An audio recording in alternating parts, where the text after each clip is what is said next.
In the deep recesses of one's mind, there is a voice, a guiding light through the darkness, a connection to the other side. You're ready to wake up, you're going to wake up.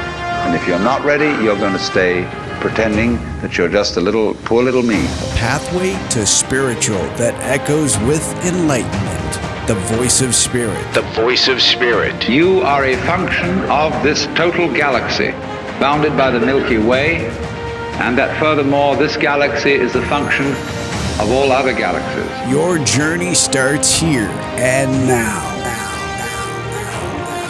With your host and connection to spirit, Leo Bonomo.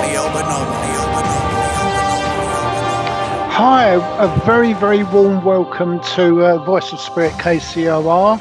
I've got a lovely lady guest, Sandy Ingham, and she is a psychic artist of quite some note. So we're going to be chatting to Sandy, getting to know a little bit about her life, how she got into psychic art. And for those of you that have not seen psychic artists' work or psychic portraits, whatever you want to call them, they are a wonderful confirmation of the existence of life after this. And there are quite a few different artists that I've seen over the years, and from looking at Sandy's work in her wonderful book, which we're going to tell you a little bit more about, there are some extraordinary drawings there. So without much further ado, hi Sandy, how are you?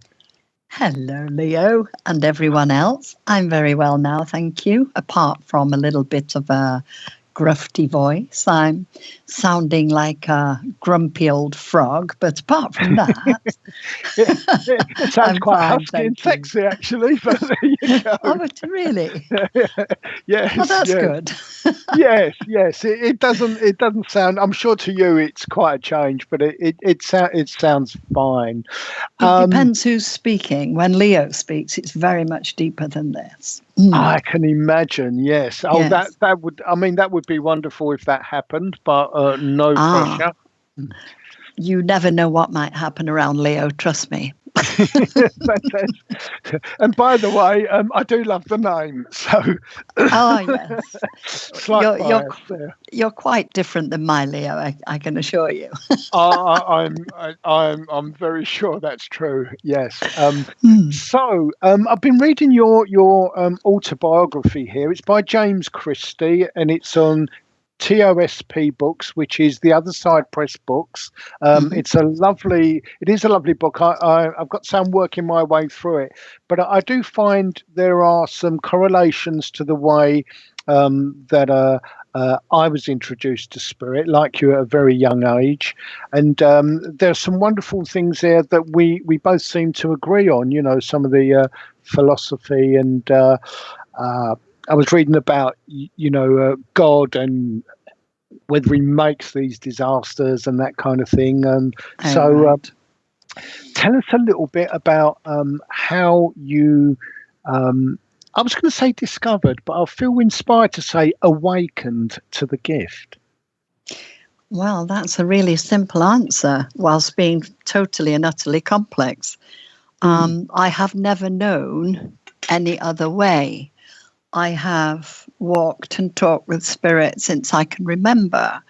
My mother, I remember telling me when I was a baby, just barely sitting up, that I would be chuckling and raising my arms, not at her, but at some unseen person in the room, which quite spooked her, I must say. She didn't like it at all. So I have never known a time that they weren't there.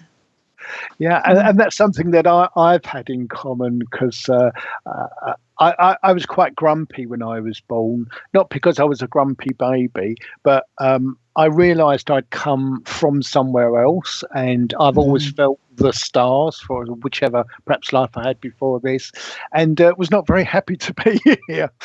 I can understand that. And the older we get, I think the more we realise that being here is one heck of a challenge, isn't it? It certainly is. And I think most mediums would say, right, when I go, I'm done, not coming back. Oh, gosh, you mean you say that too?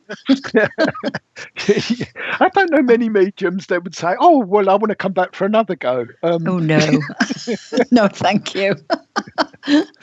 I mean, the Earth, the planet is wonderful, but some of the operators, shall we say, on this planet leave a lot to be desired. Absolutely. It's always, it's this life is a test. It's an experience. And I know from my own experiences that sometimes, we do sit down and think, and why the hell have I done this? Yes, I agree. It's absolutely. Because for a lot of people, I think it's quite perplexing that some of us choose particular lives, like being born in Africa, starving, war and disease, and and how would that help? But from spirit, it's a very different point of view, isn't it? It's a learning process, and a short one. Exactly, a very short one, because I think they starve to death. Yeah, absolutely. I think in perspective, it's 80 years and 10, isn't it? But we're living much longer than that now. Well, it better not be, because I've already reached that, Leo. So careful here.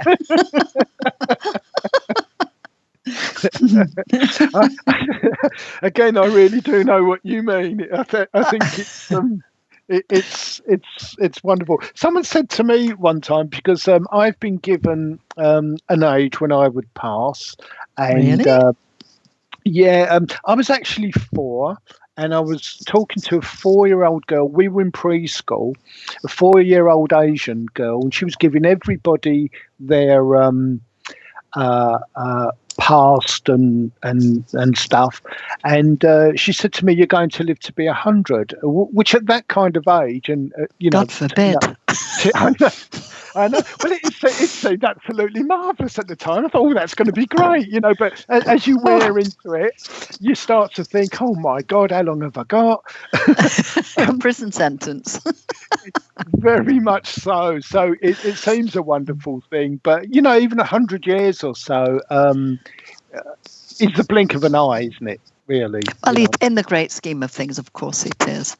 And absolutely. Despite being flippant here about life and living that long, I do very much enjoy my life, and I would not change anything about it, as hard and as awful as it's been. I would not change it, because to see the effect of my work now on people is hugely rewarding.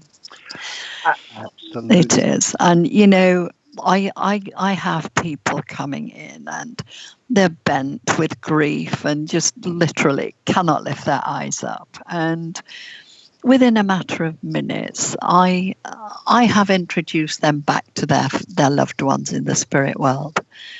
And they float out, chin up in the air, big smile, because they've been able to say all the things that they really, really needed to say, because how many of us, in all honesty, when we lose someone, say, "Oh, if only I could just say," or "If only I hadn't said," "If only I could just say, oh, sorry, if only."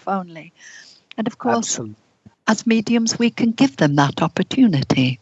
Yeah. And it's hugely lifting of the spirit, isn't it, to have that opportunity. And I mean everybody's mediumship is different, but for mine, the loved ones in spirit, they find that humor about themselves again, and they share it, and that unique character that they were very soon shines through. And I always say, reuniting with your loved one isn't about misery and grief and sadness and sorrow. It's hugely amusing. Obviously there are tears. You're going to go through that side of it. But it's such a happy occasion, and it soon becomes buoyant and bubbly and laughing. And I love it that they do that. They do. Yeah, absolutely. I've got a lady that I read for on air. She comes through, and the first time that she came through, her name's Darcy, and her grandmother came through. And I never remember readings at all, but we were wetting ourselves. And I think Yes. the reading lasted for about half hour, and then the show finished. And her grandmother was with me for about 20 minutes. I couldn't get rid of her. Such a lovely sense of humour.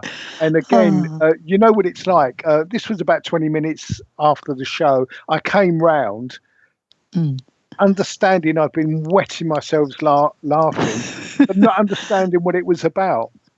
It's nice when they bring that sense of humour, because it really shows they haven't changed, doesn't it? Absolutely. And that's the one thing that everybody that loses someone, the very worst of the grief is, where have they gone? Is that the end? Is that all there is? And not knowing where they are is, oh gosh, it's just a horrible, horrible feeling. It is. I find some of that is introduced by religion, because all of it. Yeah, sorry. Because no pun intended. They do put the fear of God into you. Well, they say it, don't they? You might be interested to recall William and Kate's marriage. Yeah. Prince William and Catherine.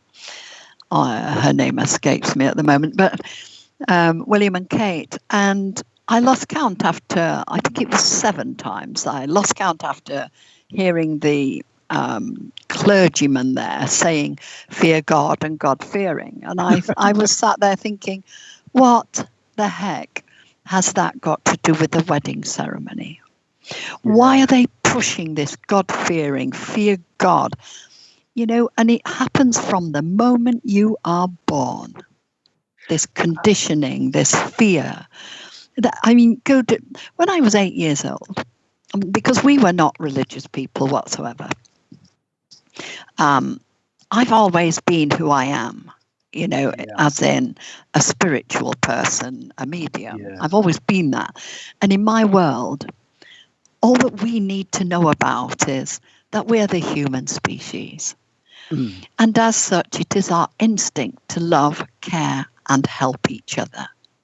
Yeah. Now, this changes when you start introducing religion. And this is where, and Leo said to me when I was about 12 years old, religion is the greatest separation of mankind ever devised by man. Yes, and it's true, It is. We all are separated into our different little pockets of different religions, and they all believe that their religion is right. And I just want to say, hey, folks, come on. We are people. How about we celebrate each other, regardless of what color we are, where we come from? Irrelevant. We are the human species, and as such, we should be able to care for each other. Absolutely. And I don't know how you feel about reincarnation, but I certainly believe in it, and I've had absolutely, I believe in it. Yeah, and if you think of it logically, if you're born in China and all you can see is Buddhism or whatever, and be very against Catholicism, you might well be born as a Catholic next time. Quite so. Almost as a lesson, I think. It's all our choice, though, Leo. It is. It's all the individual choice, because we all decide.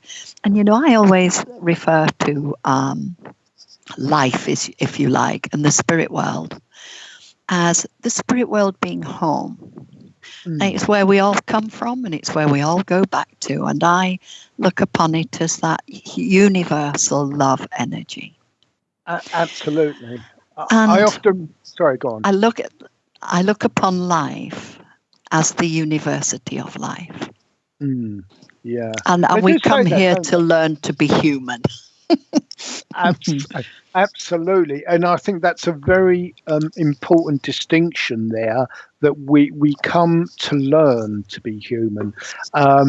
Because even if you think about, a baby struggling to walk, to get control of this body we have, takes quite something.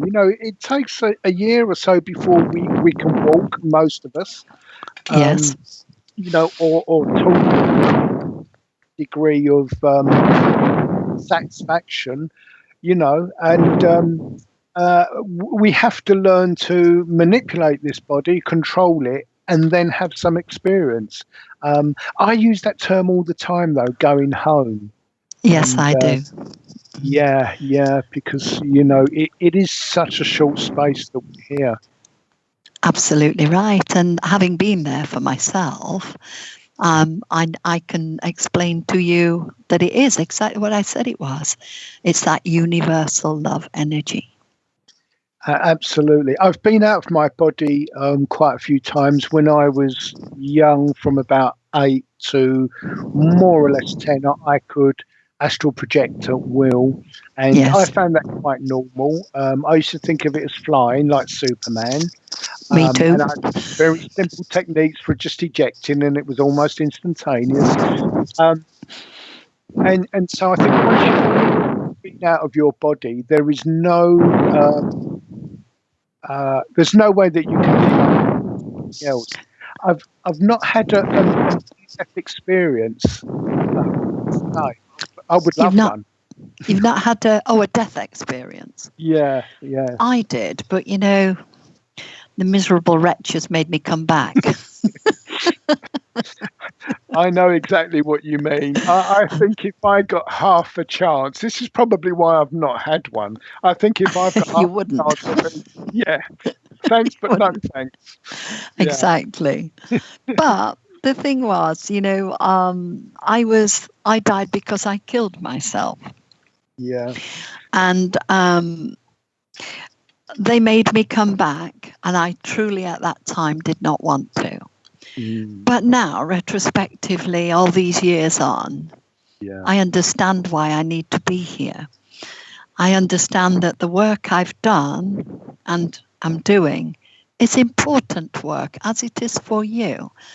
Because as people now are watching organized religion collapse, because it is collapsing due to the obvious goings on, if I may use that term, within the church, people are very disillusioned. They're very disillusioned.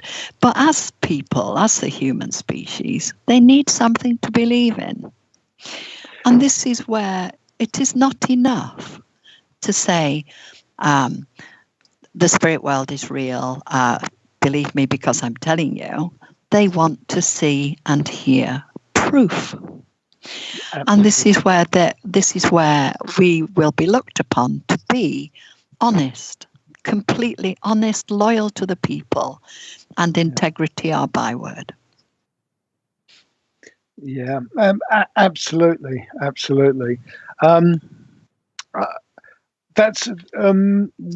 something else that we've got in common, because several times I did try to commit suicide. Very tough childhood and lots of things going on. Yeah, and also, and the last time that I tried was during marriage, and the ex-wife was at work. There was nobody in, and I just thought, this is ideal. And what I did, I actually hung myself from the loft, and it wasn't a long drop, but once you cut off the blood and to the brain, it takes about 10 seconds or so, but once that's done, and the legs collapse and it tightens, there's no way back. And I remember passing out and just dropping, and quite thankful for it, I've got to say. And I woke up 2 hours later, and I've been taken out of the noose and laid on the hallway floor. So it was at that point that I really realised that I'm not going to get. Sorry, it's just making me laugh. I'm not going to get out of this. I have to carry on, and between then and afterwards, I've had some quite miraculous escapes where spirit have warned me, and again, it's just emphasising you need to be here. Just it's not long now. Soldier on and get the job done.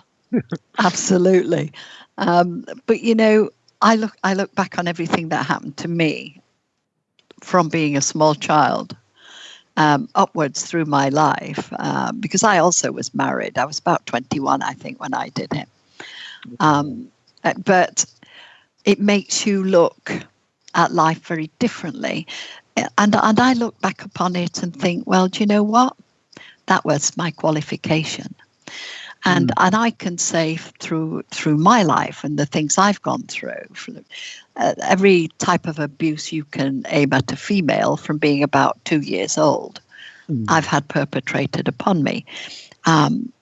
Beaten, strangled, you name it, I went through it. And the worst abuse, which happened to me when I was virtually a baby.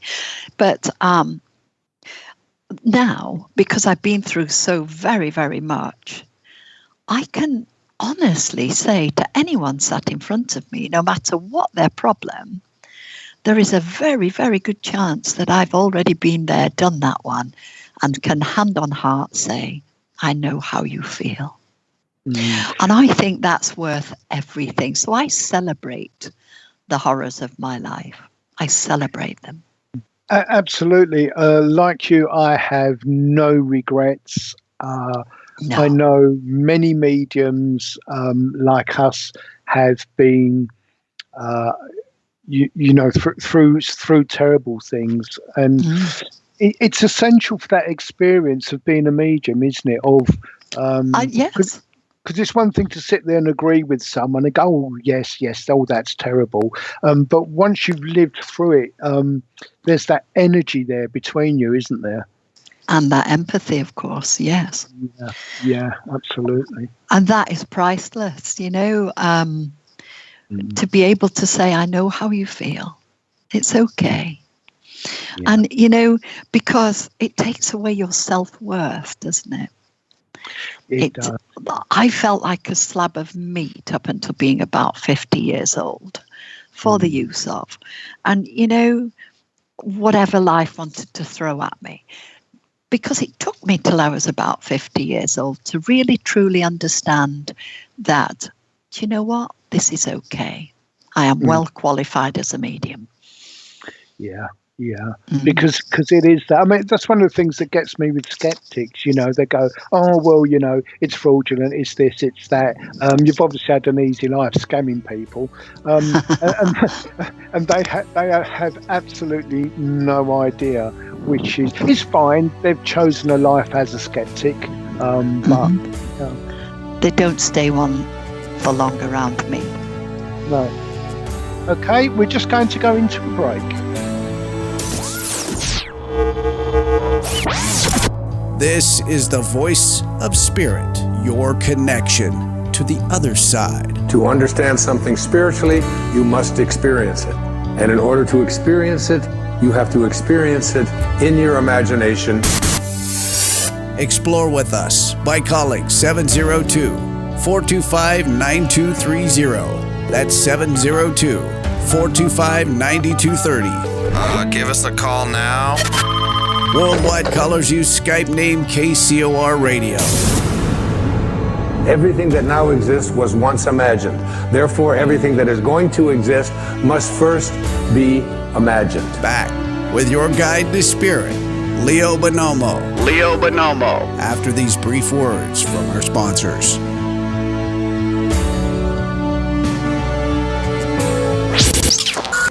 We interrupt to bring you this. Would you like to advertise on KCOR Digital Radio Network? This is what I'm talking about. At a fraction of the cost of traditional radio advertising, why not? Tell them the good news. Whether you need to promote your next book, product, or service, we can customize a package for just about any budget. Finally, there is hope for the hopeless. Why limit yourself to a tiny local market when KCOR can brand you to the world? Here's all you do. Visit KCORradio.com or contact our sales department by email at saleskcorradio.com. We want it now! See the difference with us by letting us work for you. This ain't reality TV! The KCOR Digital Radio Network. Dear John, uncontrolled high blood pressure is serious, and I can quit whenever I want. But when I quit, you quit. Sincerely, your heart. To get your high blood pressure to a healthy range, visit heart.org/blood pressure. A message from the American Heart Association and the Ad Council. Thursday nights are about to get weird on the KCOR Digital Radio Network. Join hosts Timothy Beckley and Tim Swartz as they go exploring the bizarre. Jet across the cosmos with two of the most electrifying paranormal researchers in the known universe. Thursday nights at 7 p.m. Pacific, 10 p.m. Eastern. Exploring the bizarre takes you deep within the world of the unexplained. UFOs, ghosts, lost worlds, cryptozoology. It's time to take back the night with hosts Timothy Beckley and Tim Swartz. Exploring the bizarre. Thursday nights at 7 p.m. Pacific, 10 p.m. Eastern. Only on the KCOR Digital Radio Network.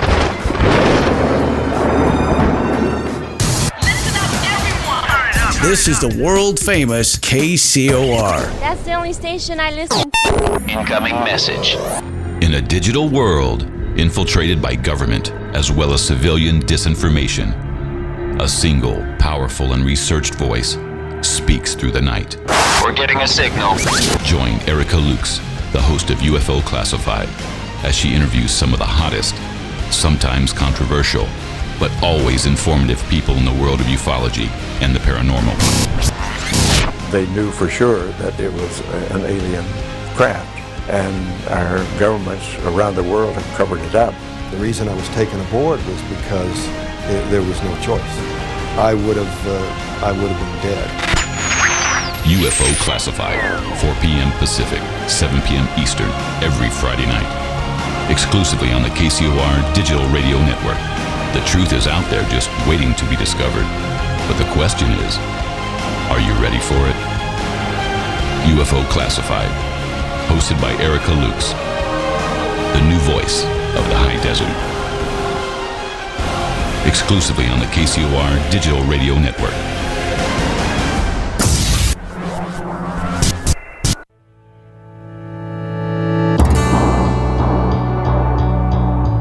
Welcome back to the Voice of Spirit, your connection to the other side. There's no accidents in this universe. We all show up here with a purpose. There's an intelligence that is a part of everything and everyone, and all of us are connected to it. Connect with us on Twitter by using hashtag KCOR. Even better, join us live in our chat room at KCORradio.com. To get a free reading during the show, call 702-425-9230. That's 702-425-9230. Give us a call now. Worldwide callers, use Skype name KCOR Radio. And now, inspirational clairvoyant medium, psychic, and your connection to the spirit, the host of the Voice of Spirit, Leo Bonomo. Hi and welcome back. Having a fascinating chat with Sandy Ingham, spirit artist. Thank you. And her part of her life and some of her wonderful work. And again, I would urge you to buy her book. It's called The Mediumship and Psychic Art of Sandy Ingham, and it's published by TOSP Books. That's the Other Side Press Books, and you can get that through the ASSMPI.org. Or I'm sure in other places. I'm sure it would be on Amazon, would it, Sandy? I think there are some on Amazon, but mostly I provide them through my own website. Fantastic. So they can be ordered directly from me.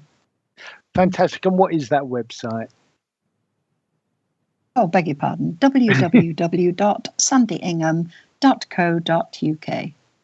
Fantastic. It's always nice when they're quite simple like that, isn't it? Some people make a real. Sorry, I've got somebody here with me in spirit that's making me laugh. Some people do make a real meal of it, don't they? They do. You know, website URL. Okay.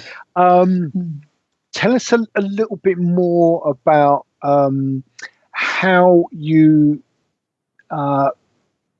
encouraged or became a spirit artist, because being a medium and having communication, that's one part of it, but to allow trance enough to become a spirit artist is something else, isn't it? Oh, absolutely. My mediumship has to stand aside to allow the art, because personally I cannot draw at all. And the way it all happened for me was really bizarre. Every evening I would go into the lounge to watch my favourite soap. And we had this sort of large leather, it's a white leather corner suite, you know, the type of thing. Oh, yeah. And I used to sit in the corner of it. I would my mail in with me to deal with that whilst I was watching my soap. I would have the mail to my left, I would deal with it on my knee, and I would put the spent envelopes, till receipts, etc. to my right, and my mail ready to take out of the room. And my programme would come up, and the music would start. And no, I'm not telling you what it is, because it still puts me out to this day. So I would be watching my programme, I thought, and when the end came up, I couldn't understand why I couldn't remember anything. And I would say to my husband, what did he just say? Where did she go? What just happened there? And he'd look at me and say, you've just watched it. But I had not taken any of it in, because I dropped into trance. And whilst in that space of altered space, my hands were drawing little bits of faces on the envelopes and the till receipts. There might be an eye on one, a nose, a mouth, an ear, or a chin. And all of these things were on little bits of paper. And of course, my hands must have done them and put them back in the pile tidily. Leo's a bit like that, you know. And on one occasion, it was really bizarre. On one occasion, I had to get up to use the bathroom in the middle of when the commercial breaks come up. Yes. And I was walking around the edge of the sofa. It's quite a big one. I was walking around the end where there was a little coffee table.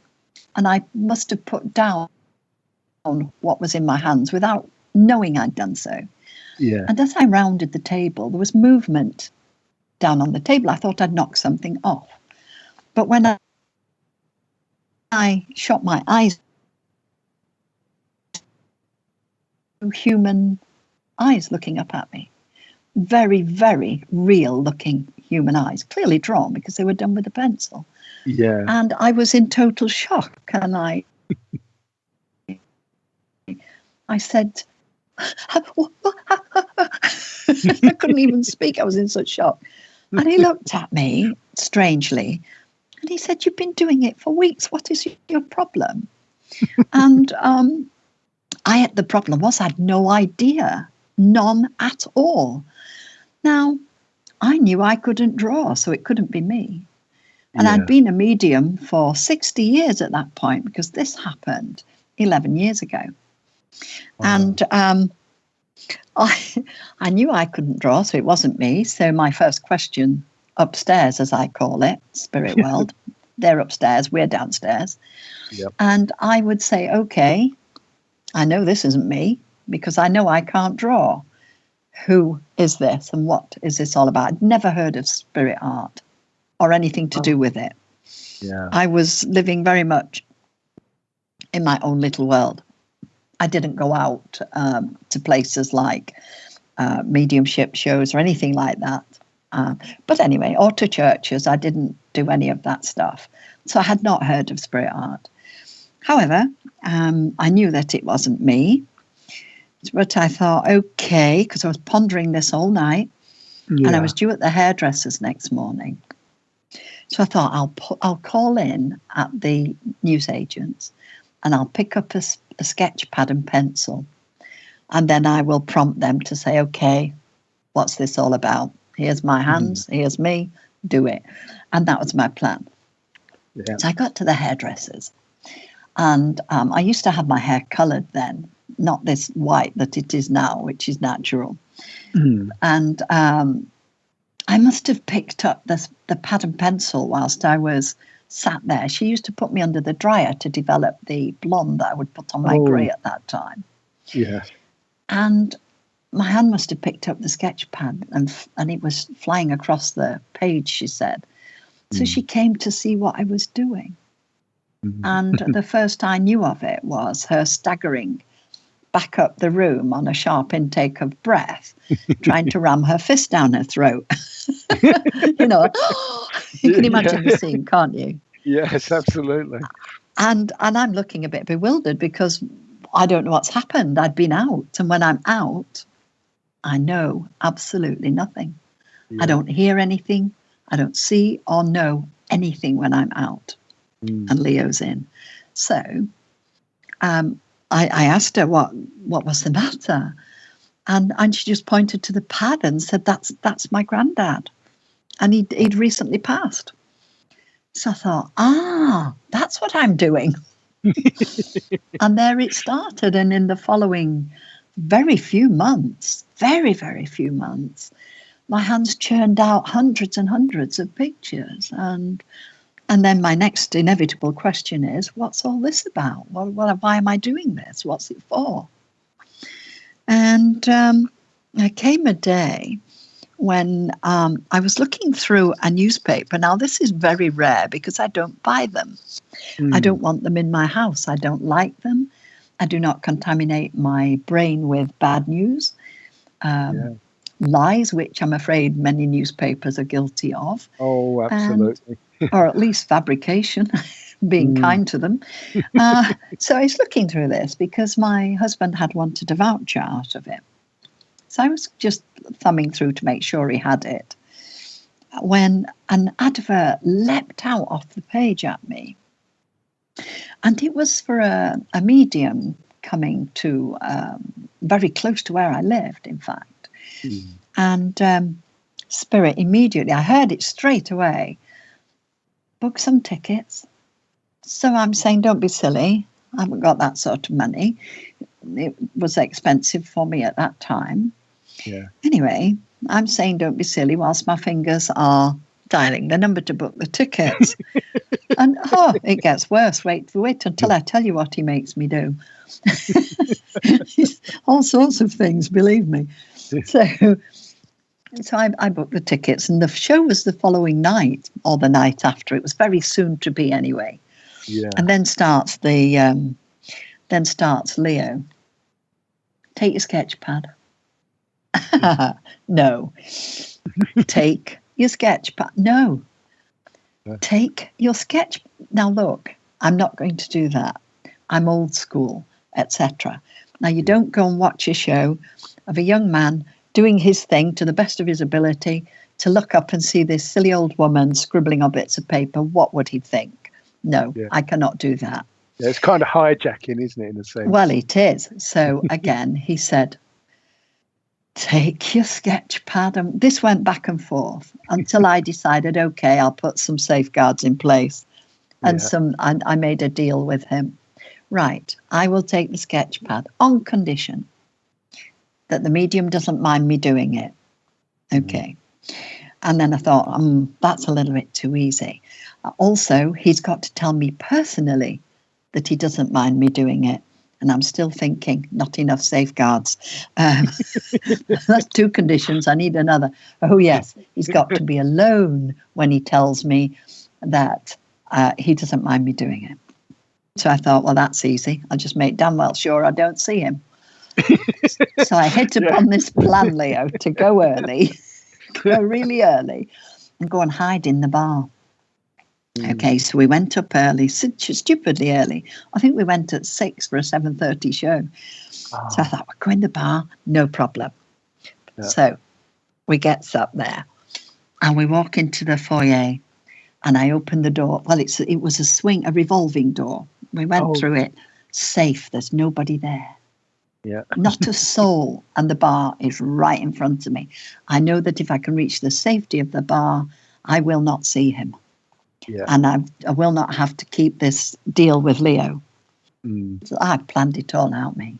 So I'm taking a step towards the bar, and the revolving doors behind me swung. And I froze to the spot. Instead of running for the bar, instead of, trying to escape, I froze. Yeah. And I thought, oh, no, it couldn't be, not at this time. And then I heard two voices, and I thought, that was close. There's two. He had to be alone.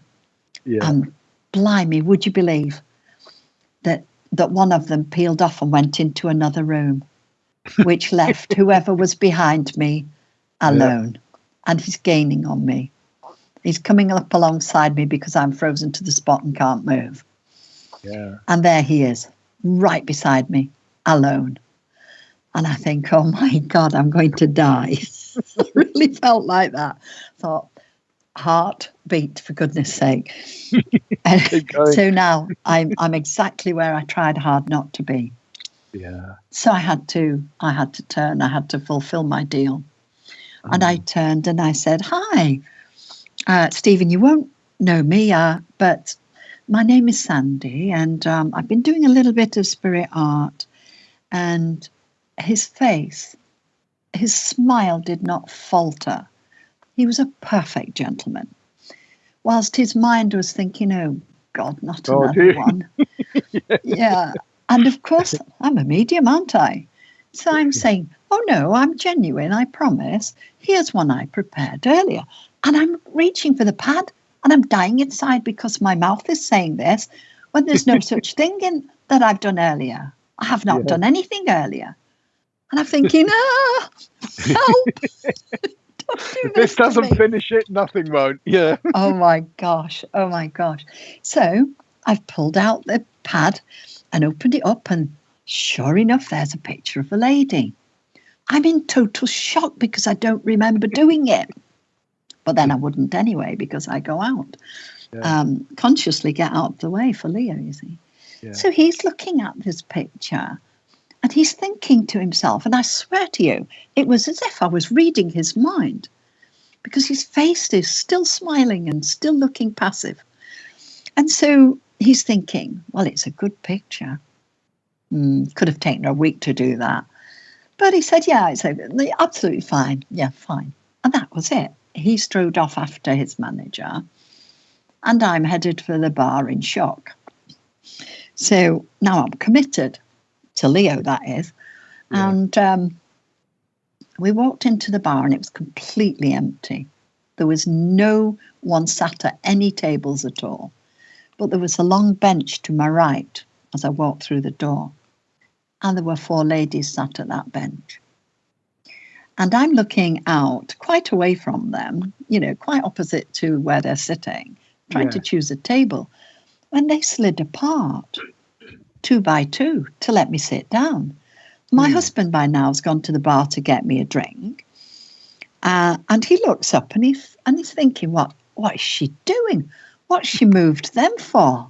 All this space, and she sat herself between them. So, I mean, obviously, to be courteous, I had to sit down, didn't I? Yes, yeah. So I sat down, I put my bag on the floor. And the 2 ladies to my left said, oh, have you been doing a little psychic art? No. Have you been doing a bit of drawing then? And I said, yes, I've been doing a bit of spirit art. And they said, oh, is there anything we can see? Have you done anything? And I said, well, I have actually. Picked it up, showed them, and one said to the other, wouldn't it be amazing if our mum could come through like this? And I'm smiling at them, and I just said, well, you never know, do you? And I'm putting the pad back in my bag. And the two ladies on my right said, "Excuse me, couldn't help overhearing.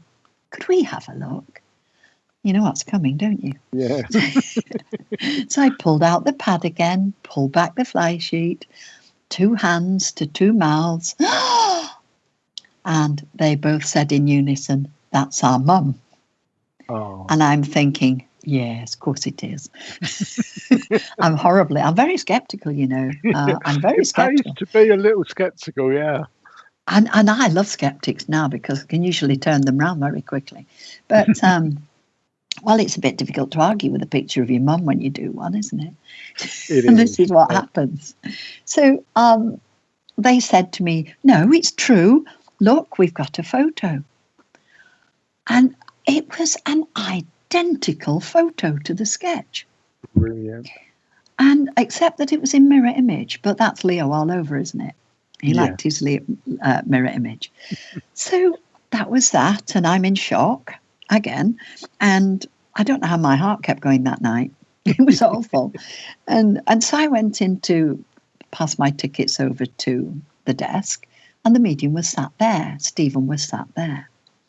So I was able to say to him, "Oh, I've placed that picture." Yeah. And he said, "Have you? I'd like to see that." Mm. And I looked back at the audience, having filed in about 300 of them, and thinking, "There's no way we're going to find them in that." Yeah. But my husband disappeared, and within 1 minute he was back with them and the photo. Oh. So Stephen looked at it, and by now he's excited because it's an identical copy. Yeah. And he said, "If you do anything in the interval, will you show me?" "Of course," said I. So instead of sitting at the back as I planned, I found myself sitting second front row right. Mm. And when Leo wants to draw, I can feel him sort of reaching with my fingers, if you can understand that. It's almost like a tingling feeling, and I know he wants the pad and pencil. Yeah. So I must have picked it up, and there we go again, flying across the paper. And the two heads in front of me turned as I was putting it in a sleeve. Yeah. And they said, "Oh, have you done another one?" I had no idea they were in front of me. I said, "Yes, but it's a man, you know, and can we have a look?" I passed it forward. And once again, they said, "Isn't that fabulous?" And the two ladies to their left said, "Oh, could we have a look at that?" And the inevitable happens. "Oh, that's my dad." So, and I'm now thinking, "Oh my goodness, where's the door?" And no, they said, "Look, we've got a photo." And sure enough, an identical photo to the sketch again. So when Stephen comes down to start his show, "Good evening, ladies and gentlemen," and he stopped, you know, because he's looking at the front row ladies there, 4 of whom are clutching sketches. And he says, "Oh, have you got one too?" "Yes, I've got my dad, look." And she's showing him the picture, and he's looking, and he's quite stunned by now, and quite forgetting his audience, which I thought was lovely. And he was really quite taken. So that was that. And throughout the first half of the show, he connected with a family way, way behind me somewhere. And they had lost their mother, obviously the fiancée of one of them, their Auntie Diana, who had passed away the day before. And I think it was their grandfather, the other one. And in the interval, he came to me, he said, "Did you do anything?" I said, "I did, actually. I did 4. And I gave them to him because he said, "Do you mind if I take them for a moment?" I gave them to him. And after a few minutes, I wondered where he'd gone with them. And then I stood up and turned back and to see him beckoning to me. And so I went up there. And as I approached the row, I could see them all weeping copiously as they looked at their grandfather, their mother, the fiancée, and they're Auntie Diana. Oh. I'd drawn all 4 of them. And that caused Stephen, who was in total shock by now, to say to me, would you like to join me in some of my shows? And Fantastic. I said we would talk about it, and it was Christmas then. So he said he would ring me after the Christmas break. Mm-hmm. And in that time, I said to my husband, if we do this, it will change our lives very significantly. Mm. Are you prepared to do it? And he was, of course, and supports me to this day, absolutely fully. Oh. He manages everything for me except my work. He gets me where I need to go and drives me everywhere I need to go. Does everything for me. It's fantastic, isn't it? It's wonderful. Yes. I was going to use the word hijacked. It's not strictly true. I was. But I was.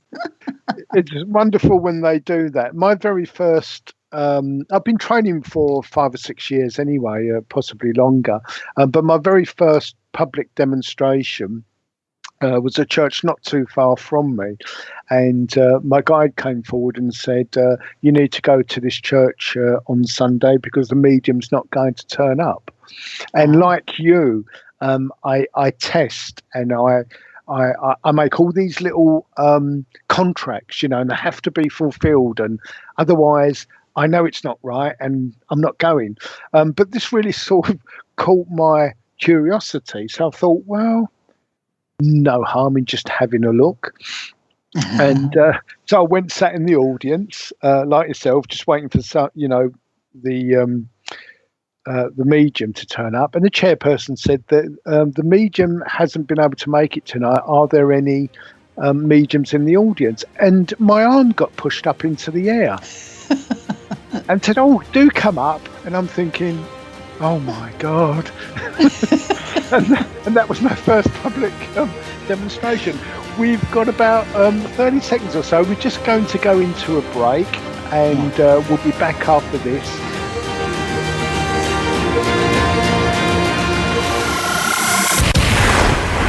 You've been listening to Leo Bonomo, the host of The Voice of Spirit. Live every Thursday, 11 a.m. Pacific, 2 p.m. Eastern, exclusively on the KCOR Digital Radio Network. For more information on the show, guests, and host of The Voice of Spirit, or to book a private reading, please visit leo-bonomo.com. That's leo-bonomo.com. Your connection to the other side is just a phone call away. The Voice of Spirit. It is amazing, is it not? This is KCOR Las Vegas, home of the Digital Radio Network, broadcasting from a shack just south of Area 51. Wait, that doesn't exist. This is the KCOR Digital Radio Network. Now for the news.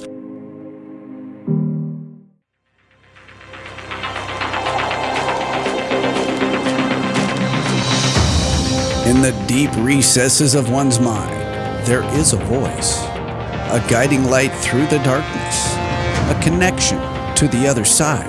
You're ready to wake up, you're going to wake up. And if you're not ready, you're going to stay pretending that you're just a poor little me. A pathway to spiritual that echoes with enlightenment. The Voice of Spirit. The Voice of Spirit. You are a function of this total galaxy, bounded by the Milky Way, and that furthermore, this galaxy is a function of all other galaxies. Your journey starts here and now. With your host and connection to Spirit, Leo Bonomo. Hi and welcome back. I'm talking to the lovely Sandy Ingham, a wonderful spirit artist, and she's talking a little bit about her life and her books, and we're going to learn a little bit of some of the kind of events that she takes part in to show her work. And the book that I have is Mediumship and Psychic Art of Sandy Ingham. It's by James Christie, and you can get that through tospbooks.com. And that's also connected to the ASSMPI.org ASMS.org, and that is the American Society for Standards in Mediumship and Psychical Research, which I happen to be connected to as well. So it's a wonderful book. Welcome back, Sandy. Thank you. You were telling us about your first sort of nudge from Leo to get involved, weren't you? And go to see the show, this lovely medium, Stephen Holbrook. He is a very good medium, lovely boy. I look upon him almost as a son, honestly. He's gorgeous. But yes, I stayed with Stephen from that night for nearly 6 years. And by the time we finished, I must have been joining him 3-4 times a week. And this was all over this country. We did a few cruises together, working cruises, with the Norwegian shipping cruise lines, rather. I enjoyed that very much. We were just talking ourselves about churches and, serving the churches. That is something I've never really done. If I'm invited, I'm always happy to go, of course, but never to do a religious service, just to prove that we survive physical death. And in my world, I think that's what people need to know. So I have never really done the churches as such. Stephen and I, we always sort of did public demonstrations, and this is what I'm doing now. And it came to a head really for us after 6 years when I was invited to do a lengthy tour in Australia. And obviously Stephen could not come, so I then fled the nest and haven't stopped flying ever since. Indeed, the last month, I think I've lived as much at the airport as I have here. Starting with Germany for 4 or 5 days. I was home for a day and a half, and then it was Spain. And I went to Spain, for Robin Foy, for the SSF. Do you know about Robin's new, well, I'm saying new, but reactivation? Yes. Yes, it's a wonderful thing. I actually interviewed him a couple of weeks ago. It's wonderful. Yes. Tell us about your involvement there. What, with Robin? Yes. I don't know how much I dare say. For privacy's sake, he had a reading with me. I cannot relate too much about it. No, of course. Within that reading, Spirit asked that he reactivated the Skull project, experiment rather, and that safeguards were in place. And I had not heard of the Skull project at that time. So it was a bit of a shock to me to find, well, if you know about the Skull project, do you, Leo? Yes, I do. Yes. So you'll know about Blue. Yeah. Our little extraterrestrial friend. Yes, absolutely. Well, I was doing that reading, and there he was in the room with me. And that was a little bit of a surprise to me. And I said to Robin, you're going to think I've quite lost my reason, but that's exactly what he did. He laughed and he fully understood everything. But it was from that my involvement with the Spiritual Science Foundation or Skull, the final project, started. And so I'm as active as I can be to support it. Yes. I've been out twice to Spain to do a demonstration. The funds, all of the funds of which go into the Skull project, because we need to buy this building. Yeah. And whenever I've got a few extra pounds, that's where it goes. And I do as frequently as I can. Yeah. So if anyone wants to ask about the Skull project, you can... Or become a member, Leo. Or become a member. Yes, we need members. We need for everyone to get on board and support this, because we need centres of excellence. Absolutely. Like the ASSMPI, we need to trust people. We need centres of excellence, and this will be one such, and it's entirely science-based. So science and spirituality as opposed to religious. So yes, I want everyone in the world to support it. I think it's really important that we have places where we can go or connect with and know that we can trust what we're being told and what we're seeing. Absolutely. Interesting question. Have you had terrestrials, extraterrestrials coming through that you've drawn? Yes. And that was a very emphatic yes. And this was because, you know, when Leo picks the pencil up, my Leo, that is, when he picks the pencil up, I've no idea what's going to appear on the paper at all. Yeah. and he did 3 pictures in quick succession, and they were all otherworldly souls, if you like, or entities. I don't know how you wish to call it. And as he often does, because I don't know whether you know, that sometimes in the evening, Leo will draw a face. I can be sat thinking, right, I'm going to watch this program. No chance. Leo has other things in mind, and he will draw a face, and then he will bid me post it on my Facebook page. And within minutes or hours, somebody will come on and say, that's my mum, that's my dad, that's my brother, my sister, my daughter, etc. Yeah. And then I will require evidence that that is true. I ask to see a photo. And if I'm happy that the photo belongs to that person, I will gift it out to them. So come the 3 extraterrestrials, okay? Yeah. He told me to post them. This is when you do start to doubt, isn't it? You think, oh my God. So when I stopped laughing, I said, don't be silly. They'll tear me to shreds. And, you know, he has this sort of bored way of saying, oh, for goodness sake, woman. He said, trust me. And so I post them without a word. Normally I might say a few words with the pictures, but with those I was saying nothing at all. I was not owning them at all. However, in very quick time, I was amazed by the number of mediums that came back to me and said, oh, that one's like my guide, you know, and this was coming at me from all directions, from mediums, which I found amazing. So I thought, should have trusted him.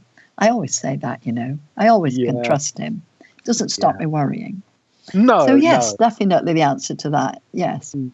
Because I know a lot more mediums now are becoming more open about terrestrial guides.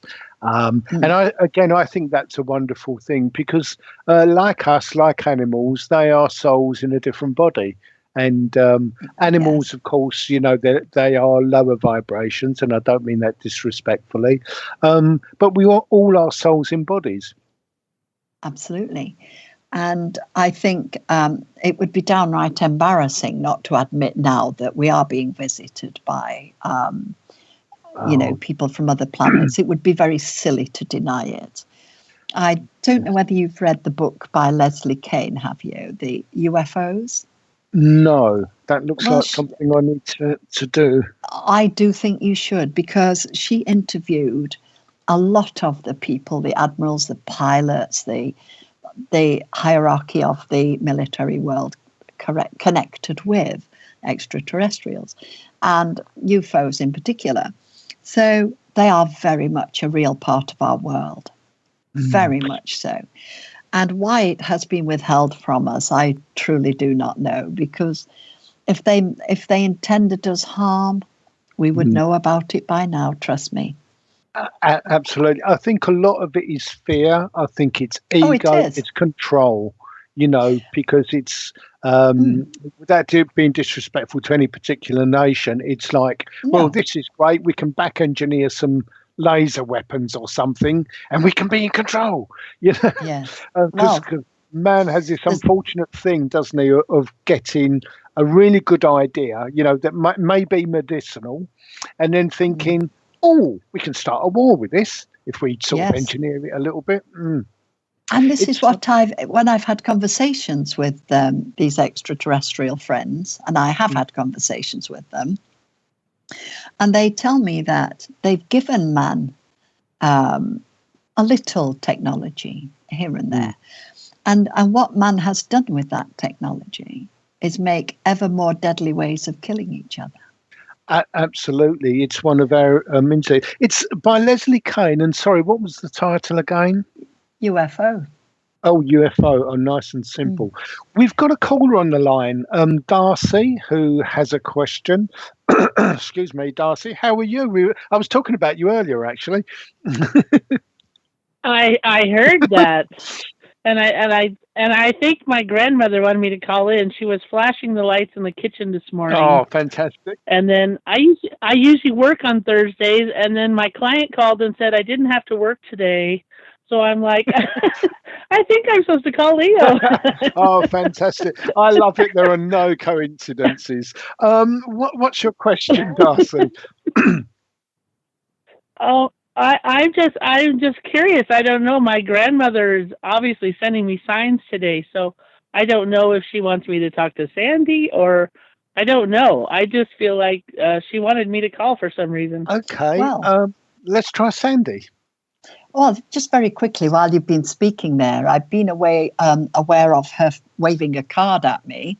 And this is what they do, they just pop in. If they've got something to say, they'll say it. But she's waving a card at me, which would indicate to me that we must be close to a birthday or an anniversary or something that she wants to acknowledge. So you would know that, of course. I wouldn't have a clue. My birthday is until the end of April. That's next month. And hers is in May. It's next month. Your birthday coming up.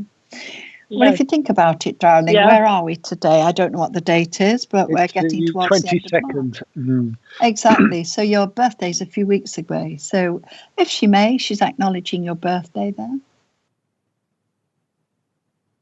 Okay. Yes. I don't know. She's just been sending signs all morning. So, yeah. She wanted to wish you a happy birthday for next month. Yeah. Oh, bless her. Yes.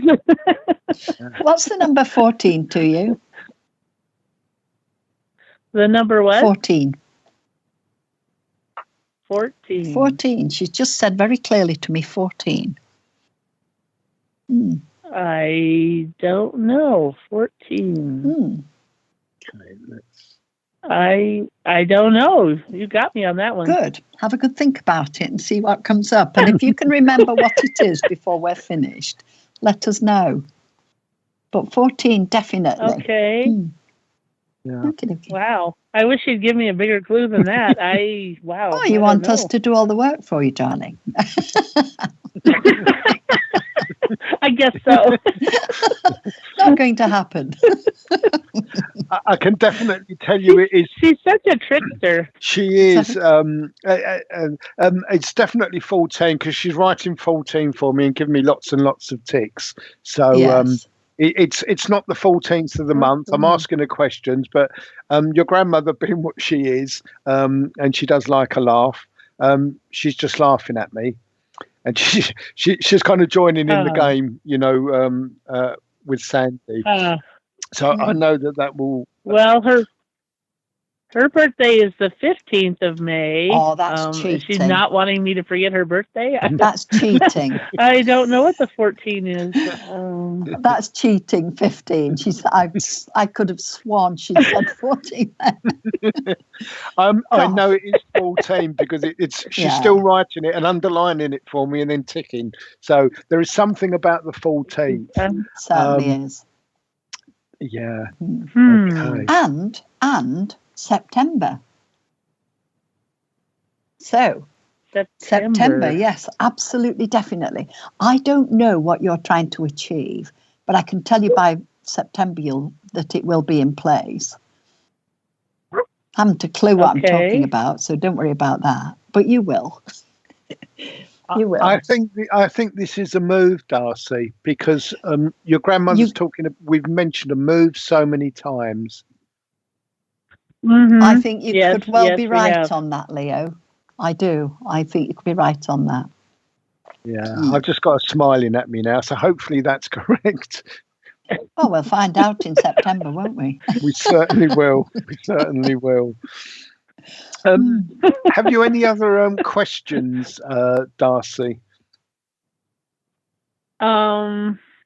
I find her psychic art very interesting. I'm going to have to check out her Facebook page now to see if she's drawn any pictures of anybody I know. Well, you know. Sorry, Sandy. I was going to say they come out periodically. You know, he will not do any for weeks on end, and then he'll do one. The following night there'll be another, and they just come out sort of sporadically like that. Which is as well because I've got so many to do already. Of course.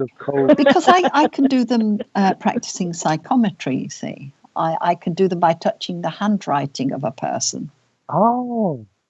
Now that's something that that was something I wasn't aware of. Yes, indeed. That is fantastic. I was talking to my co-host on the other show yesterday's, and we were talking about teaching, and my guide was inspiring me to talk about we're going to use smells within the circle to concentrate on those. So it's not just bringing memories back, but there was I can't remember exactly what it was now because most of what I do I'm channeling. So I suppose you could say 90% of the time I haven't a clue what I'm doing. Well, but, none of us do we? We don't, no. But there was a connection there with smells and which, I can't remember, so there's no point me going through it. But that's interesting. So psychometry with the pendulum, and then the picture comes. No that's pendulum. No pendulum involved. I put my hand over the handwriting. I literally put my hand on the handwriting, and where you've done the writing, you've left your energy there. Yes. And then, of course, it gets folded up, put in an envelope, and sent to me. So when I open it and put my hand on it, the residual energy is still there. And I ask Leo to draw for this person. That's fantastic. I love that. Wow. Darcy, we're going to have to let you go. We're going for a break in 4 minutes or so. Wonderful to speak to you. Nice to meet you, darling. Lovely to talk to you both. Thank you. It was wonderful. Thank you very much. Yeah, it's one of the fascinating things for me is like that. That's something I've learned today. I learn something every day, and mostly what I learn is I don't really know anything. I can relate to that. Yes, I can. And it's a wonderful thing, and it's very humbling, which I think is nice as well. It is. It is. And, you know, we did a show in Edinburgh over the weekend, and I'd got the residual mess of the flu left over. And I started a coughing fit on the very last picture. Leo carried me all the way through the 2 hours to the last picture. And then I had a coughing fit, and it happened. I'd got just one corner of a young man's head to draw, but the coughing pulled me out of my altered state, so it didn't get finished. But when I saw the photograph of the young man who had been drawn, it was incredible. It really, truly was incredible. But the light sort of fell across the hair where I hadn't finished it. So, yeah, amazing. So in a sense, it was complete. It was just... It was okay, yes. Yeah. Oh, that's fantastic. I love it, though, Leo, when people bring their photos, you know, to compare them with the sketches I do in a show. And it's just amazing to see what my hands have been doing while I've been asleep. That's a great way of putting it. And in your book, there are lots of photographs connecting to the drawings, and again, they are so lifelike. You can't mistake it. You know, you can't say, well, that could fit a number of people. No. Especially, I'm looking at a picture here on 104, Brenda, and on the left side of her head, there's a little curve of. Brenda, the cigarette lady. Brenda. Yes. Yeah, and there's a little bend in her hair. I'm not sure how that would have come. Maybe she sleeps on that side or whatever. And you've also captured that exactly in the drawing. Because it's a copy of that photograph. And because that's what Leo does in a show, because obviously it's hard sometimes for people to remember what their families looked like when they were young or they hadn't seen for a long time. So Leo's very clever. He's covered all bases. 99% of the sketches he does are copies of photos, whether that photo be taken 100 years ago or last week. Yeah, I think that is fascinating. As you say, it covers all bases, doesn't it? And absolutely. Yeah. He does. He covers all bases. Yeah. It's like when I'm drawing, my head never, ever comes up. Once it's gone down and is focused on the easel on my table in front of me, it doesn't come up. It doesn't look at anyone. I don't see anyone. I don't hear or know anything. So whatever's happening with my hands is out of my control. But I do say, and I say everywhere I go, you could stick me in the cupboard and I'll still draw your families. Because wherever I go in the world, whatever the culture or colour of anyone, you still draw their families. Absolutely. I think that's one of the problems, I think, with mediumship, because if I were to go to a place where I didn't know the language, even an interpreter, there are so many subtleties, aren't there, in what's being given. If it's even the pace or an inflection that an interpreter wouldn't necessarily make, it makes a big difference. But drawing, of course, it circumnavigates all that. Absolutely. It does. Absolutely. We're just going to go into a break and we'll be right back after this. This is the voice of spirit, your connection to the other side. To understand something spiritually, you must experience it. And in order to experience it, you have to experience it in your imagination. Explore with us by calling 702-425-9230. That's 702-425-9230. Give us a call now. Worldwide Colors use Skype name KCOR Radio. Everything that now exists was once imagined. Therefore, everything that is going to exist must first be imagined. Back with your guide to spirit, Leo Bonomo. Leo Bonomo. After these brief words from our sponsors.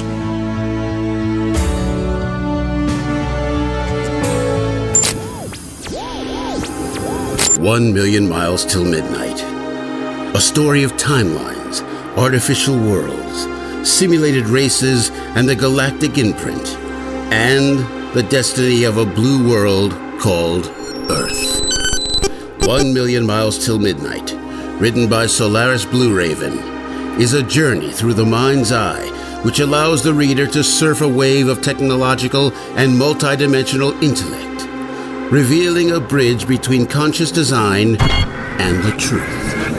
A multidimensional bleed-through awakens the world of artificial intelligence to set sail into the frontiers of a vast multiverse, morphing planets and terraforming ascended worlds beyond the linear programs of a fated race. 1 Million Miles Till Midnight will awaken, inspire, prepare, and enlighten one to the many multidimensional states of consciousness and worlds we reside in. With every cell and atom, we are this truth and multiverse. 1 Million Miles Till Midnight, written by Solaris Blue Raven. Available now at Amazon.com and GlenNT.com. Don't wait.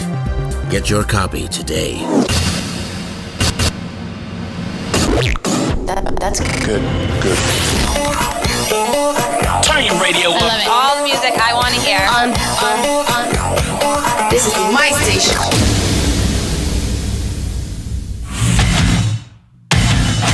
Paranormal radio never sounded so good. Join the hosts of the American Ghost Hunter Show each week as they shoot from the hip without holding back. They're kind of unpredictable, not like the rest of us. Live every Thursday night, 6 p.m. Pacific, 9 p.m. Eastern, right here on the KCOR Digital Radio Network. Come hear some of the hottest authors, investigators, as well as TV and radio personalities from around the world On the American Ghost Hunter Show. Our survival depends upon it. Hauntings, UFOs, cryptos. If it's branded paranormal, we'll be talking about it. The American Ghost Hunter Show. Live Thursday nights, 6 p.m. Pacific, 9 p.m. Eastern. Exclusively on the KCOR Digital Radio Network. The only question you have to ask yourself, are you ready for it? Yeah! All right! If ever a breed was affectionate to a fault, it's the Golden Retriever. They're people dogs, pure and simple. And the Golden Retriever Rescue of Southern Nevada needs your help. If you would like to volunteer, foster, adopt, or donate, go to the Golden Retriever Rescue of Southern Nevada's website at grrsn.org. That's grrsn.org. Or call 598-GOLD. That's 598-GOLD.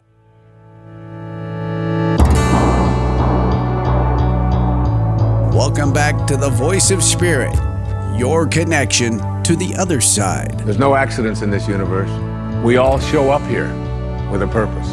There's an intelligence that is a part of everything and everyone, and all of us are connected to it. Connect with us on Twitter by using hashtag KCOR. Even better, join us live in our chat room at kcorradio.com. To get a free reading during the show, call 702-425-9230. That's 702-425-9230. Give us a call now. Worldwide callers, use Skype name KCOR Radio. And now, inspirational clairvoyant medium, psychic, and your connection to the spirit, the host of the Voice of Spirit, Leo Bonomo. Hi and welcome back. We're talking to the lovely Sandy Ingham, spirit artist, and about her work and her books. And we're going to be talking in a short while about Sandy's new book that's coming out. We have a caller. Sandy doesn't really do mediumship readings as such, but we've got Laurie on the phone. Hi, Laurie. How are you? Hello. Hi. How are you? You got me. Yay. Thought we'd lost you there for a second. Fantastic. Okay. Is there a question you'd like to ask Sandy about her work? And then I can give you a reading afterwards, because I know there's somebody that wants to come through. I'm hoping so, because we get everybody but the real bodies. You know, it seems... Yeah. My bodies. It seems like Grandma comes in with Darcy. Oh, bless, yeah. Yes, actually, I was wondering, when with the artistry, does that just like a picture comes into the mind, or is it just slowly seem like you get bits and pieces? For instance, like you'll get someone's eyes first, No. And so forth. Or do you actually see the whole picture? I see nothing of them, the whole person. I see absolutely nothing at all. What happens is my Leo is the artist in the spirit world who uses my hands, because I personally can't draw. Okay. I am clairvoyant. I am clairsentient, but I am not an artist by any stretch of the imagination. So what I have to do is go into my altered state and allow Leo to come in. Now, in order for that to happen, I have to get out of the way with my own consciousness. And I find that I can do that in a couple of breaths. I've done it so many times over 70 years that I can just slide myself out of the way. And once I'm out of the way, Leo picks up my hands and he draws. And if you've ever seen a show, attended a show of mine, which I doubt very much, but if you have, you'll see that we start every single show with Leo drawing a picture, a face, with each hand. So he'll draw 2 at a time. So he might draw grandma with my left hand while he's drawing your son or your daughter or your great-grandfather or whosoever with my right, because Leo was left-handed. I am right. So, so he does 2 at a time, you know, but I'm totally unaware of anything that's happening whilst that is happening. My own mediumship appears in writing on the pages, or he'll have a separate sheet of paper. And this is in show situation, of course, when it's all on camera, so everybody can see what my hands are doing, because the camera's on my hands and projected onto a big screen. So my mediumship will come in there in the written form. So I might draw somebody's, let's say grandma, and she would write her name beside her and the date on which she passed or her birthday. And then she will list all the names of the family, or at least the initials if she can't get all the names on. And if there's a birthday or an anniversary around, they'll acknowledge it by drawing a card. And he's very interactive, you know, so he will write, he'll put into words the message to the person in the audience. Although I do work always with another medium because I cannot do it alone, simply because I'm not in. Right. But no, I don't, for the art, I don't see anything at all. I don't know anything at all. I'm not an artist, you see. I have no art ability whatsoever. Mm-hmm. In fact, my daughter... Do you ever come into the States? I do, and I'll tell you in a moment. My daughter, when I tried to draw, I showed it to her thinking, oh, that's not bad. And she said, oh, mother, stick to drawing dead people. You know? So that's the sum total of my ability, Laurie. And yes, I'm coming to the States. I'm coming to New York City, probably at the end of June, certainly into July. I'm at Lilydale on the 15th of July. And then I'm going to Long Island to spend some time with Winterbrook Ryan, who is a very dear friend. Absolutely love her to bits, and a good medium also. And she has a centre there in Long Island, at Northport, in fact. So I'm going to spend a couple of weeks working with her. But I think that was pretty much sold out within 24 hours of it being launched. So I don't know whether there's any availability there. Wow. Which part are you in, darling? Which part? I'm actually in Pennsylvania, about an hour and a half from New York City. Okay, Pennsylvania. Oh, I do love the names, you know. So yes, do by all means. Where else am I? Baltimore, darling. I'm in Baltimore. And I think Delaware, that would be early July. And I think I've heard Washington, D.C. mentioned in there as well. So I'm just confirming all this. Lilydale is confirmed. So I'm there from the 15th. Newport is confirmed on the 20th onwards. And up till I think 2nd or 3rd of August, I'm there. And I think Baltimore's going to be early July there. Just that we're still sort of pinning down the dates there. Organising a tour of this magnitude is huge, believe me.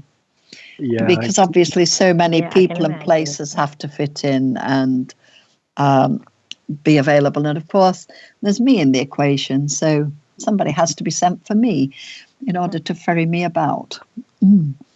So, yes, lots of America coming up there. I'm in Australia in November this year at another wonderful centre run by Inga Crosson.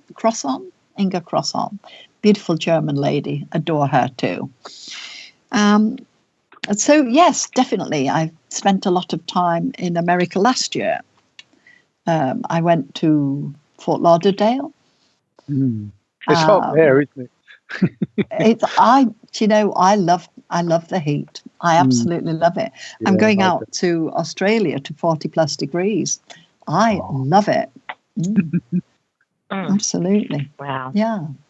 Wow. That's something else we have. Awesome. I'll definitely have to look up the Baltimore and Delaware and New York. Those are all within about 2 hours of me. So Okay. If you have a look at my website, darling, you'll find it all on there. My website address, www.sandyingham.co.uk. That's SANDYINGHAM. And everything's on there, including a film clip of me working two hands, which you might like to look at. Oh, that'd be wonderful. I have a YouTube channel. Great. I have a YouTube channel, and there are quite a few on there.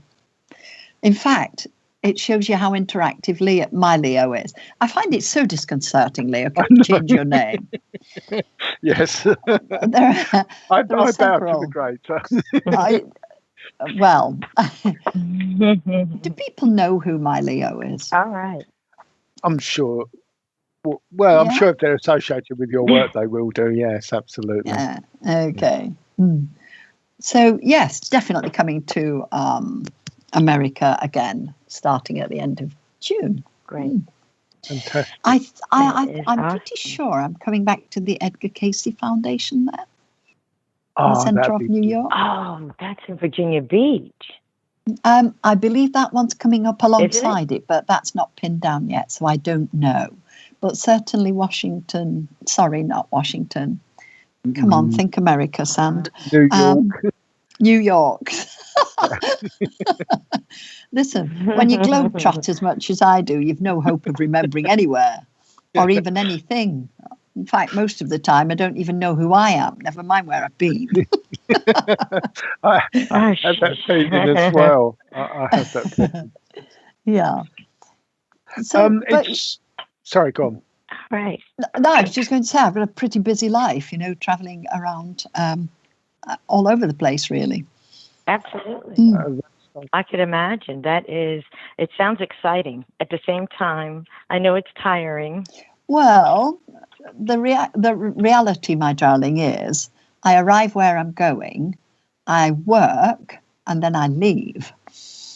And I very seldom get to see the light of day because however much work I do, there are always more people wanting more. And I've got this real issue with saying no and taking a day off. But I really must because I'm getting old and somewhat tired in my old age. But I'm enjoying my life very much. Oh, that's excellent. I think it's partly because Sandy's here. I'm actually seeing a sketch of a gentleman and he's got a slightly wide mouth, thin lips. It's more of a slit of a mouth, but it's kind of dropping a little bit on the right side. I don't think this gentleman had a stroke or anything like that. That was just the way that his mouth was. I think the nose is more or less in proportion. The hair is combed back, but it had been receded as well. I am notoriously bad with ages, but this gentleman would certainly be late 50s, late 60s. Would you recognise this gentleman, Laurie? His hair's combed back? His hair's combed. Is it short or rather long? It's short and it's combed back and it has receded. It has thinned a little bit as well. He keeps writing the word fair for me, so I think the hair would have been fair, would have been blonde or light brown. I always get the two confused. But would that make any sense to you? Yes. Mm-hmm. Fantastic. I'm just going to have a quick listen to what he's got to say. You need to move a lot of things out of the way. He's shown me lots of boxes that he wants to kind of carve a path through. So I know there are lots of things that are stacked up for you that you need to get rid of, get out of the way, get dealt with.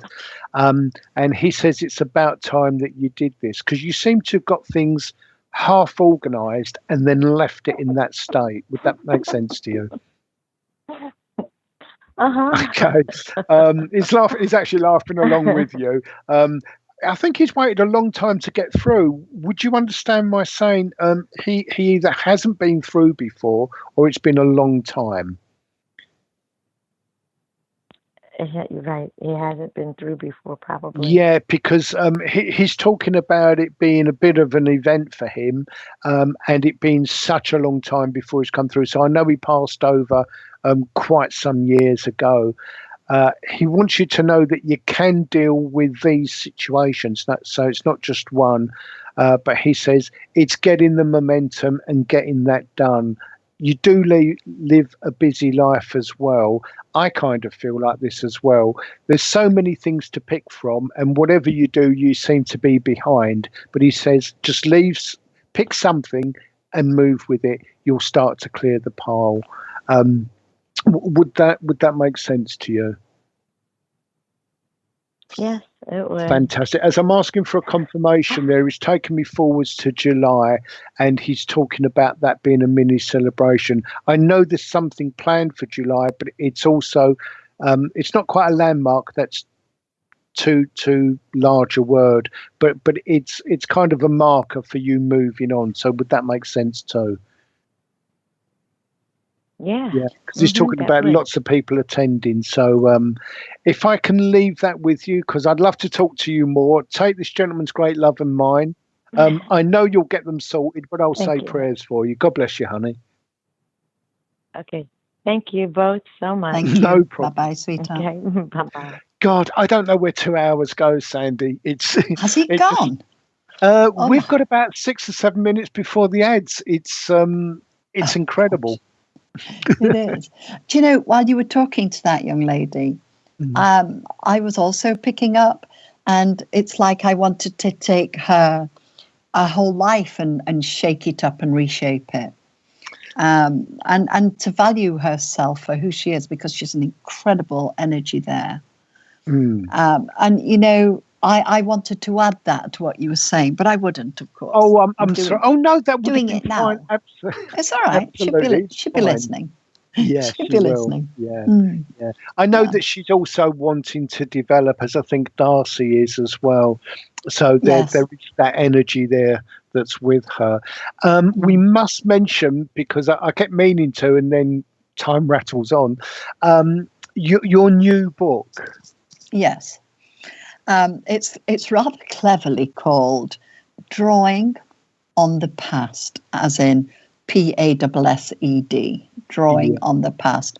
And it's basically conversations with Sandy Ingham.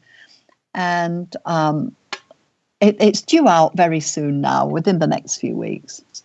Also printed and published by the TOS. What was it? TOS, yeah. The Other Side Press. No, that's the fine. Other Side Press. That's it. That's it. So, yes, that'll be launched very soon. Fantastic. So if anyone wants to go there and check out the books or the site, it's TOSPbooks, all one word, .com, and it's connected to the ASSMPI.org, which is a charitable organisation. So you can get lots of information there. See Sandy's books. I know they're going to publish others' books as well. So we're just waiting for the whole thing to sort of kick in. But I'm going to look forward to that book as well, because I've part way through this. You know what it's like? You sit down, and you think, I'll just give myself a couple of hours, because I do read fast, and I never get a couple of hours. But Neither do I. I know, it's amazing, isn't it? So I'm enjoying it very much, and I thoroughly recommend that if anyone wants to look at that. One of the things that struck me with that is the similarities between our lives and points in our life, and even identical times, because you mention in the book, or James mentions in the book, between the ages of 13 and 14, you have little or no memory. No memory. None at all. Yeah. And for me, Did that happen to you?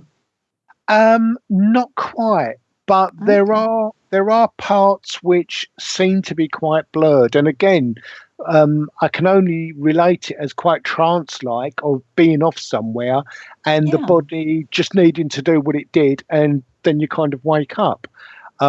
But I find that fascinating. And the hardships in marriage as well is certainly something that I can identify with.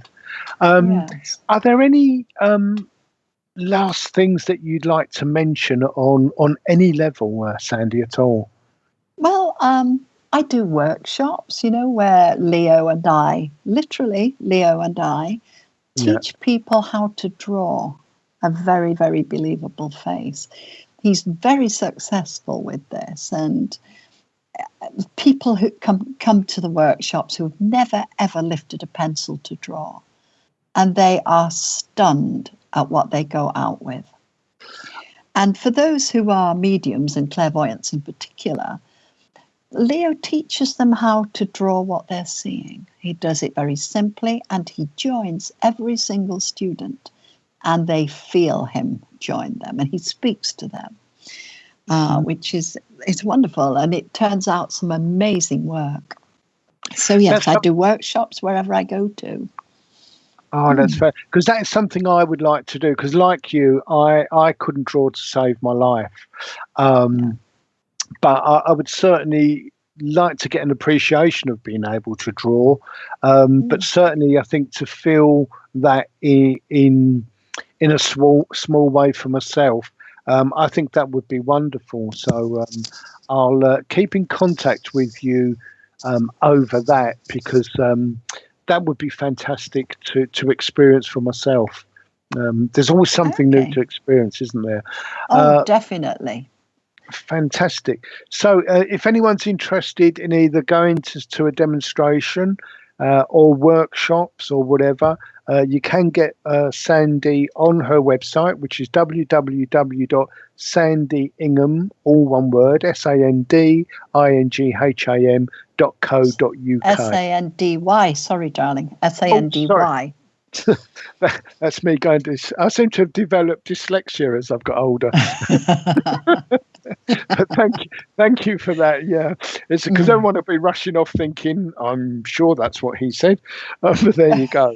Oh, it's been. I do private readings as well, Leo. So you might want to take that into consideration. I do them by Skype and by phone worldwide.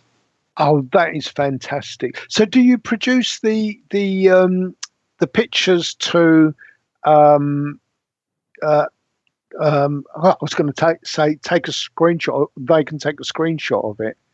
When I do a private reading, that does not include the art because I work in an altered state. It's a separate service, so you can order a portrait just simply by sending your name and address to me. And if it's in this country and there's a phone number, very often when I draw the person, they want to speak to you. If that happens, I phone you up and connect you with them. Obviously, abroad, they send their name and address to me.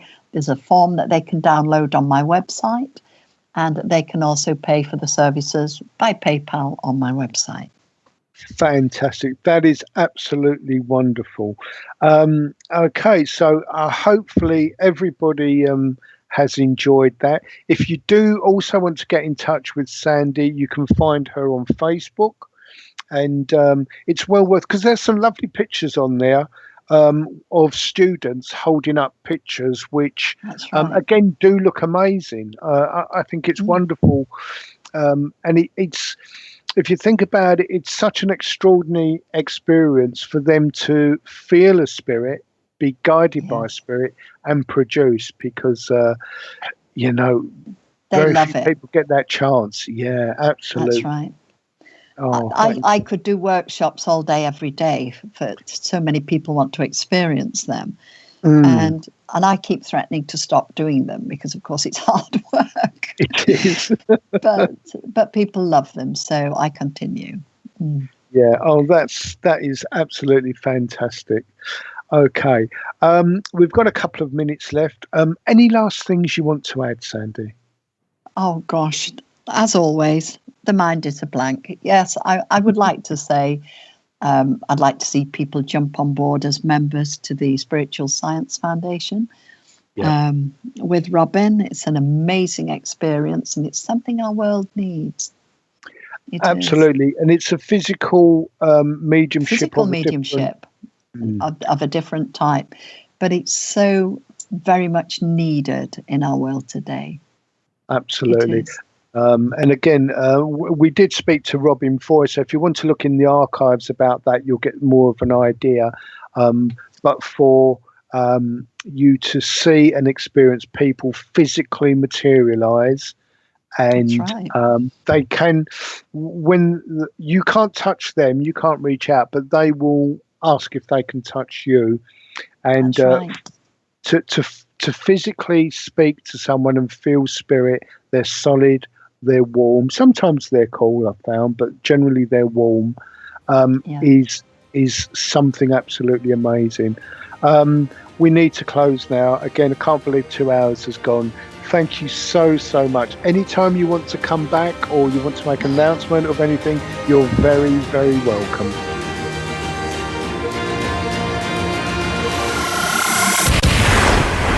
You've been listening to Leo Bonomo, the host of The Voice of Spirit. Live every Thursday, 11 a.m. Pacific, 2 p.m. Eastern, exclusively on the KCOR Digital Radio Network. For more information on the show, guests, and host of The Voice of Spirit, or to book a private reading, please visit leo-bonomo.com. That's leo-bonomo.com. Your connection to the other side is just a phone call away. The Voice of Spirit. It is amazing, is it not?